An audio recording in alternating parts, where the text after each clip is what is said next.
Hi, my name is Burhan Qurbani. I'm a writer and director here from Berlin, and my film No Beasts of Fears is screened in Berlinale Spezial. Dein Name ist mein Feind. Du bleibst du, auch wenn du keine York wärst. Es ist in York. Es ist nicht Hand, nicht Fuß, nicht Arm, nicht Antlitz. Noch ein anderer Teil von einem Menschen. Sei ein anderer Name. Nenn Engel mich.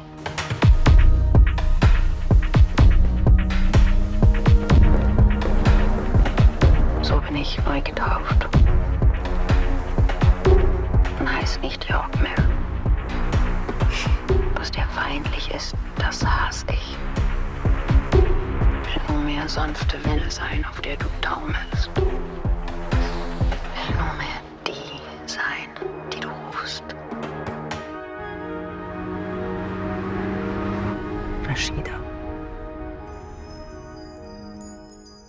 Hello and welcome to the 39th Teddy Award. My name is Jan-Felix Wuttig and today I'm here with director Burhan Qurbani to talk about his film No Beasts So Fierce. Burhan, thank you so much for taking the time and thank you so much for the movie. It's an amazing movie and well, it's the first thing that I noticed is it's epic. It's epic in its frame, it's epic in its language, in its visuals, in its themes. Could you tell me a little bit about how the idea for the film came to you? Mm-hmm. First of all, thank you for inviting me, and also I think it's such an honor to be even considered for the Teddy, because I think it's one of the most prestigious prizes at the Berlinale, and I think also the most politically important ones, especially in these times, especially in this political, very divisive times. I think it's really important to be present, to show ourselves, and to represent. You know. I think that actually it started exactly here at the Berlinale 5 years ago when my last movie was screened, Berlin Alexanderplatz, and only 1 month after our premiere there was the first lockdown in Germany. And I think as many of us, I was, from one day to the other, the world stood still and I was caught up in my room, in my WG in Berlin, and I fell into a hole. I really got lost there, and it took a while to crawl out again. And one reason why it was even possible was that I was scrolling, I did my my doom scroll daily routine, drinking red wine starting at 1 p.m. And I found an image, and it completely hit me. It was, you could see, it was a photo. You saw a desert space, a landscape, 4 girls, obviously of Arabic descent, with makeup and with a crown, and they were playing theater. And I was thinking, oh, that could be somewhere in Iraq, that could be somewhere in Kurdistan, that could be maybe the Freedom Theater in Jenin, in the West Bank. And somehow it started a stream of thought that brought me to, maybe they play Shakespeare, maybe they play Richard III. Why not do that as a movie? And I think that was the first sparking idea. Yeah. What fascinated you about Richard III particularly? I think, I'm not so familiar with the whole universe of Shakespeare. I mean, I've read my fair share of Shakespeare pieces, but of what I read, I always loved Richard III the most, because for me he was always the ultimate outsider. So he has a hunchback. He's always described as very ugly, and he's third born son who never got a fair chance to get into the middle of his community, of his family, the society that he lives in. He was always pushed to the outsides. And as somebody like me who grew up in Germany as a kid of African migrants, often the only POC kid in his a community of friends or in the high school and so on, I related very strongly to Richard. Richard is cunning, he's smart, he's funny, he's sexy, but he's also very, very angry and he's hurt. And I think all these emotions are something that I can relate to very well. And I gave all those emotions also to my main character, Rashida. It's quite incredible how Kenda Hmeden actually plays that character, because she embodies everything that Richard in the original is also about, like, you know, the hunch forward, the kind of gravelly voice, the hatred that you feel in every fiber of her being. How did you work with her to achieve that goal? First of all, you're right.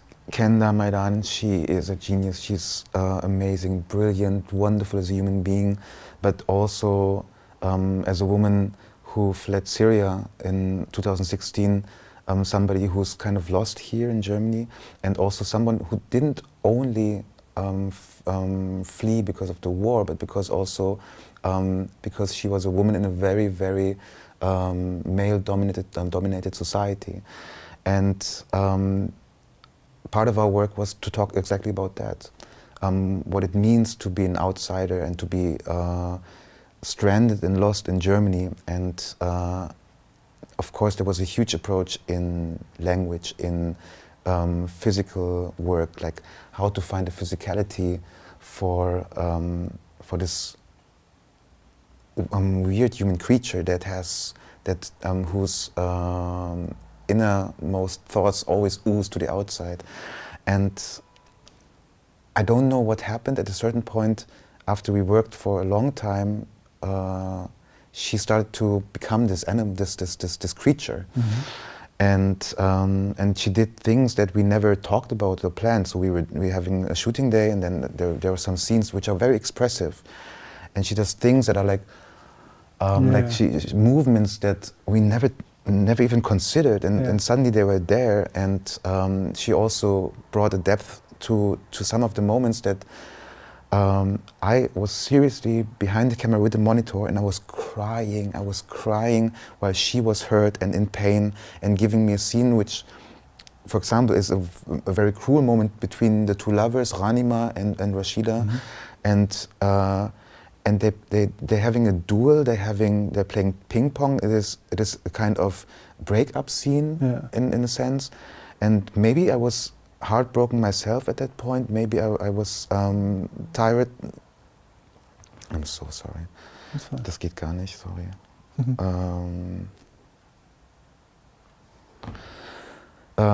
Maybe I was tired and transparent, but I couldn't stop weeping. And there's another moment, it's her last monologue, and that's, she says, ich bin nicht euer Gegenteil, I'm not your opposite. Ich bin kein Tier. Ich bin allein. And she was putting all her feelings as a migrant, as a woman in a male-dominated society, as a person who lives outside the boundaries of everything that come from her culture or from the traditions that she grew up with. And she says, that is me, I'm lost, and I'm alone. And also, especially in these times where we tend to dehumanize certain minorities. When she says, "Ich bin kein Tier," I'm not an animal. She also says, "I'm a human being, and I have a right to be here, and I have a right for human rights. I have a right to be seen, and I have a right for a home." And that touched me so much. And I have to admit, it's not the director, it's the actress, it's her emotions and what she worked on that brought that there. And I'm just so happy that she trusted me so much that she could open herself in that way. Yeah, Rashida is incredible. Kenda is incredible. It's but also her lover Muna Zareh Khan, the actress. It's her first time in front of the camera. She's at that point she was a student of acting in acting school. And she was so fearless in front of the camera, and the moments of love and tenderness between them of course we worked and we had to rehearse and we had to find like a professional intimacy.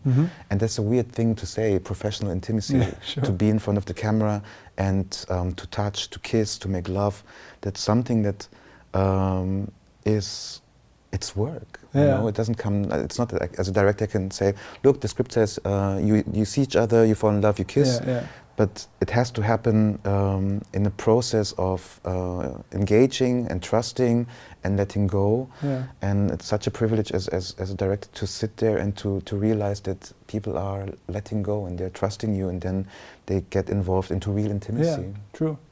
What was important to you in portraying that queer love story between the two characters? I think that, my first movie that was here in Berlinale 15 years ago, that was also about a love story between a Muslim boy and a German white boy. No, sorry, that was mean. A Muslim boy and a boy from Germany who fall in love and who struggle so much with having like different belief systems and different traditions and also a different system of what is forbidden and what is allowed. And 15 years ago, I think it was completely legit to talk about the struggle. And what we wanted to show today is that it can be completely normal and we should not even discuss about it. There's two women in the Muslim community and they love each other, they fall in love with each other, and that is not a fucking outrage. That's fucking normal, just get it. And I think that for us it was important not to make it a scandal, but to make it something completely relaxed. True. And I mean, in a way, it's outrage. The outrage about the first encounter of the women is not that they are queer. The outrage is that they're doing it while they're in a funeral where one lady killed the husband of the other, and that's the outrage, and that's what was fun for us, you know, to work on. But to create like closeness and like an erotic atmosphere over basically like a grave, that was a challenge. True. But I think that these two women, I mean, as actresses, really achieve that you believe that within this 6 minutes of the scene, there's a spark and there's like a tension in the air. And because can I go in that direction? Like, because it's very theoretical now. Of course. Because the original scene from the play, that's Lady Anne being seduced by Richard III, and it's a very machoistic scene. He comes in, he says a couple of charming stuff, and in the end she's like kissing him, and she's like, "Oh my God, you're the best," and we realized that we could never ever go in that direction. So instead of making it a scene of Verführung, seduction, we made it a duel. So they basically engage into a fight, and within this fight, out of violence, develops something much more like dangerous, love. Love, true. You know? And I'm just, for me, the scene works. I just told you before that you and the audience of the Berlinale, you are the first audience that we have, so I have no idea about the reaction. Yesterday I was sitting at my premiere, and in front of me there was a row of, I would guess, 10, 60-year-old white-haired white people, and they're watching the film. I would be super curious to know what they think, you know, and how they react, and if what we wanted to achieve as a goal, to normalize certain states of mind, and if it worked with them, because it's so easy to preach to the choir and to get applause from your friends, your family, or the people who would anyway watch your movie. The great thing here is that we have a lot of people watching our movies that are maybe not even interested in our lifestyle or in our political positions or the way how we make movies. And yesterday I was confronted with this row, and I think I was looking at them much more than at my own movie, because I was just like interested. So, at what point will they be like, oh, like you know, or will be like interested or laughing or appalled, you know. Yeah. So yeah. Yeah, and I think it will sweep them off their feet, or it probably has, because the film has such a raw power to it. I mean, it's the acting, it's the visuals, but for me, for example, the first thing that really impressed me was the dialogue, the text, because it's by no means a word by word adaptation. It seemed to me like you were rewriting the story in a sort of Shakespearean style. Could you tell me a little bit about how that worked? Yeah. 1 second. Yeah, sure. Okay.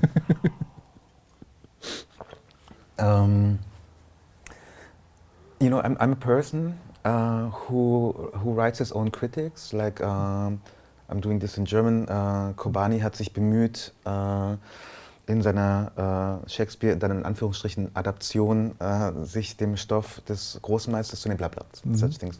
And one of my nightmare critics was Enis Marci and Burhan Qurbani are trying to channel William Shakespeare, but what they achieve is only very over-ambitious fan fiction. I'm sure that nobody will write that, but in my head that's already there. Yeah, it's a nightmare. But no, I think that we worked with the text of William Shakespeare, and the reason why I chose to ask Enis Marci, who's also a person who has migration history and who's very familiar with the Muslim world, to do the translation, because everything that we had until now from English to German was from quite old white men from completely different times, and I thought if we want to have an adaptation of this piece of Shakespeare in our time, then it has to be interpreted by a person who lives here in our time. And Enis, next to having all these features, is also a fucking genius. And she took the language of Shakespeare and made it her own, but it is Shakespearean. Yeah. It's still there. Yeah. And I have the feeling it's very understandable what Shakespeare often is not. I mean, often we sit in a Shakespeare piece in theater and we're basically just waiting for this one quote that we know, you know, like to be or not to be. I know that, you know. And she did something very unique. She made it the language, my language, German, which is so kantig, so you know, like so cold, rational, precise. She made it into something transparent, fluent, and warm and erotic, you know. Yeah. And I really loved that. And she gave our actors something to work with. Yeah, when I watched the movie, I was struck in so many places by the dialogue, and I actually, you know, I sat there and I kind of Googled what sort of the real line was in Richard III, because I couldn't believe that it was not taken out of the original Shakespearean text, but it was something quite original to the movie, and it's a masterpiece. Thank you so much. It really is. I appreciate it. Yeah. I mean, there's some scenes that we kind of edit, you know, like I love the first monologue. You know, the movie starts with 4 girls, the same girls that I saw in this picture 5 years ago, who are playing in this village in somewhere in the Arabic world, and it's bombed. And then we switch into our time and we see Rashida not as a girl anymore, but as a adult woman. And the first thing she says is freedom, and that's such this was the first monologue we wrote for her. Freedom. Can I do it in German? Freiheit. Freiheit. Das eine Wort auf unseren meersalztrockenen Lippen. This one word on our ocean salt dry lips, you know. Like in respect to the people who, you know, have to conquer the sea to find freedom. Yeah. And to realize that freedom in Germany is not equal and it's not for all, and that we have to fight. Especially right now, we have to fight to preserve our freedoms and to not let them take it away from us. Yeah, which is kind of at the core of the story here, or at the core of the sort of adaptation, because obviously your characters, as you have talked about before, do not have like the original sort of Great Britain sort of backgrounds, but they come from, they have Arabic roots, immigrant roots. What was important to you in that kind of switch, in that change, in the portrayal of these backgrounds? I think one of the most important words I learned in the 4 films I did until now, that I was fortunate to do right until now, and the funny thing is we don't have a German expression for that, is agency. Oh yeah, yeah. And to give your characters, no matter in which situation they are, which background they have, to give them agency. That means, for me, it means to give them a voice, to give them unique but also specific expression of their personality, and to not take them. I think that it's completely legit to work with certain topi or cliches and to deconstruct them. But when you work with characters, they have to have a voice that is more than a cliche. They have to have a personality which is more than just an Abziehbild. Yeah, yeah. What's the? Yeah, it's like a. Yeah, exactly. That's what we mean. Yeah. Yeah. But, yeah. And that's what we tried to do with our characters. So yes, we are using certain images that became almost like with 4 blocks and so on, memes in our cultural memory, and we kind of try to take them and to corrode them and to put them on their head and form them into something else. And in that process, the characters have to help us by the way how they act and how they behave, and to have a woman who, because we were actually thinking about it, what if we really would make it a true travesty, in the sense that all genders are swapped equally. Every man would be a woman, every woman would be a man. That would make the love scene or the love story between the 2 characters a quite conventional love story. So then the widow would be a widower, and Rashida would approach him in a heterosexual conventional relationship, and we just thought it would take her so much of her power, so she's seducing a man. Yeah. Well. Where does she break, the rules of her society? Where is she more and stronger than other people are, and where is she more brave to, pursue her needs and her love? Very true. And I think in including that, it's, I mean, yeah, if you would only show her seducing men, then that she turns her back on kind of the violence that men do, and she contrasts it with her own violence in a way, but it's a much stronger statement to say, like, you don't even interest me, than to say, like, oh yeah, I'm just kind of switching the dynamic here, because it would be sort of the same dynamic when you look at it from the audience's perspective. And I think it's next to all the other issues, it's also a film about power, and it's also a film about not only about how relentlessly you can achieve power, but what happens if you have ultimate power, but you don't have anybody to answer for it, if you are not in a certain boundary. And in our movie, the moment where she's basically all powerful, she's also all cruel. Yeah. And I have the feeling it's February of 2025, and I have the feeling that right now this is happening. There's on the other side of the Atlantic, we have this kind of person, and we have it in Russia, we have it in other autocratic states, and it can and will own, like, this kind of power that is not controlled by the people or by courts, that has no repercussions. It will turn into something very, very cruel. Yeah. And the first victims of that are always the minorities. Yeah, true. and or people who are disenfranchised, and people who maybe have just achieved something, you know, have just achieved a certain status in society or acceptance in society, or found their place in certain countries and communities. And yeah, but in the end of the day, it's a film. It has it can only be